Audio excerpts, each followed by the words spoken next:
ഗോതമ്പ് പൊടി ഉപയോഗിച്ച് വളരെ സിമ്പിളായിട്ട് തയ്യാറാക്കിയെടുക്കാൻ വേണ്ടി പറ്റുന്ന നല്ലൊരു 4 മണി പലഹാരത്തിൻ്റെ റെസിപ്പിയുമായിട്ടാണ് ഇന്ന് വന്നിരിക്കുന്നത്. ഇതുണ്ടാക്കാനായിട്ട് ആദ്യം തന്നെ ഒരു ബൗളിലേക്ക് 1 കപ്പ് ഗോതമ്പ് പൊടിയാണ് ഇട്ട് കൊടുത്തിരിക്കുന്നത്. ഇതിൻ്റെ കൂടെ തന്നെ 1/4 ടീസ്പൂണിൻ്റെ പകുതി അളവ് ഉപ്പ് കൂടെ ചേർത്ത് കൊടുക്കാം. ഇനി ഇവിടെ പാൻ അടുപ്പിൽ വെച്ചിട്ടുണ്ട്. അതിലേക്ക് 1/2 ടീസ്പൂൺ നെയ്യ് ഒഴിച്ചതിന് ശേഷം ഇതിലേക്ക് 2 ടേബിൾ സ്പൂൺ തേങ്ങാക്കൊത്താണ് ചേർത്ത് കൊടുത്തിരിക്കുന്നത്. തേങ്ങാക്കൊത്ത് ഒന്ന് ചെറുതായിട്ട് മൂപ്പിച്ചിട്ടാണ് നമ്മൾ ഇതിലേക്ക് ചേർത്ത് കൊടുക്കാൻ വേണ്ടി പോകുന്നത്. അപ്പോൾ അതാ നെയ്യിൽ ഞാനിവിടെ നല്ല പോലെ തന്നെ ഇതൊന്ന് വറുത്തെടുത്തിട്ടുണ്ട്. ഇതുപോലെ ലൈറ്റ് ഗോൾഡൻ ബ്രൗൺ കളർ ആകുമ്പോൾ നമുക്കിത് മാറ്റിയെടുക്കാം. ഇനി ഇതേ ഒരു പാനിലേക്ക് തന്നെ 1/4 കപ്പ് ശർക്കര പൊടിച്ചതാണ് ചേർത്ത് കൊടുത്തിരിക്കുന്നത്. ഇതിലേക്ക് 1/2 കപ്പ് വെള്ളം കൂടെ ചേർത്ത് ശർക്കര പാനിയാക്കിയെടുക്കാം. നമ്മൾ ചേർത്ത് കൊടുത്തിരിക്കുന്ന ശർക്കരയൊക്കെ നന്നായിട്ട് മെൽട്ടായി ഒന്ന് പതഞ്ഞ് വന്നാൽ മാത്രം മതി. നൂൽപ്പരുവൊന്നും ആക്കേണ്ട ആവശ്യമില്ല.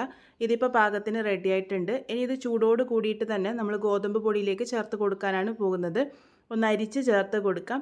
ഇനി ഇത് നന്നായിട്ടൊന്ന് മിക്സ് ചെയ്തെടുക്കാം. ഇതിലേക്ക് വെള്ളം ആവശ്യമായിട്ട് വരും. ആദ്യം ഈ ഒരു ശർക്കരപ്പാനി ഒഴിച്ച് ഒന്ന് മിക്സ് ചെയ്തെടുത്തതിന് ശേഷം ആവശ്യത്തിന് വെള്ളം ഒഴിച്ച് നമുക്ക് കൂട്ട് തയ്യാറാക്കിയെടുക്കാം.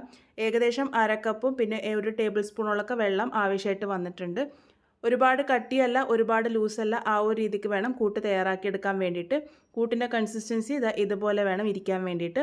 ഇതിലേക്ക് വറുത്ത് വെച്ചിരിക്കുന്ന തേങ്ങാക്കൊത്ത് കൂടെ ചേർത്ത് കൊടുക്കാം. അതിൻ്റെ കൂടെ തന്നെ നല്ലൊരു ഫ്ലേവറിനായിട്ട് ഇവിടെ 1/4 ടീസ്പൂൺ ഏലക്ക പൊടി കൂടെ ചേർത്ത് കൊടുത്തിട്ടുണ്ട്. ഇനി ഇതെല്ലാം കൂടെ നന്നായിട്ട് ഒന്ന് മിക്സ് ചെയ്തെടുക്കാം.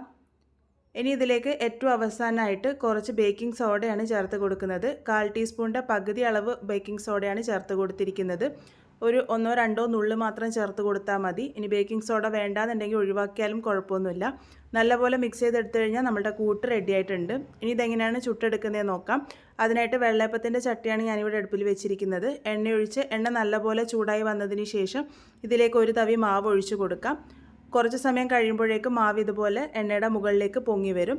അത് കഴിഞ്ഞ് കഴിഞ്ഞാൽ നമുക്കിത് മറിച്ചിട്ട് 2 ഭാഗവും നല്ലൊരു ഗോൾഡൻ ബ്രൗൺ കളർ ആകുന്നത് വരെ മീഡിയം ഫ്ലെയിമിൽ വെച്ചിട്ട് വേണം കുക്ക് ചെയ്തെടുക്കാൻ വേണ്ടിയിട്ട്.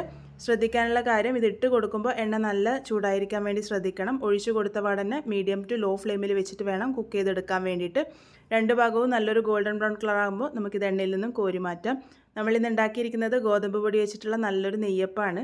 വളരെ സിമ്പിളായിട്ട് നമുക്കിത് തയ്യാറാക്കി എടുക്കാൻ വേണ്ടി പറ്റും. വൈകുന്നേരം ചായയുടെ കൂടെയൊക്കെ കൊടുക്കാൻ വേണ്ടി പറ്റിയ നല്ല ടേസ്റ്റി ആയിട്ടുള്ള ഈ ഒരു പലഹാരം നിങ്ങൾ എന്തായാലും ട്രൈ ചെയ്ത് നോക്കൂ. നിങ്ങൾക്ക് ഒരുപാട് ഇഷ്ടമാവും. ട്രൈ ചെയ്ത് ഫീഡ്ബാക്സ് ഒക്കെ പറയാൻ മറക്കരുത്.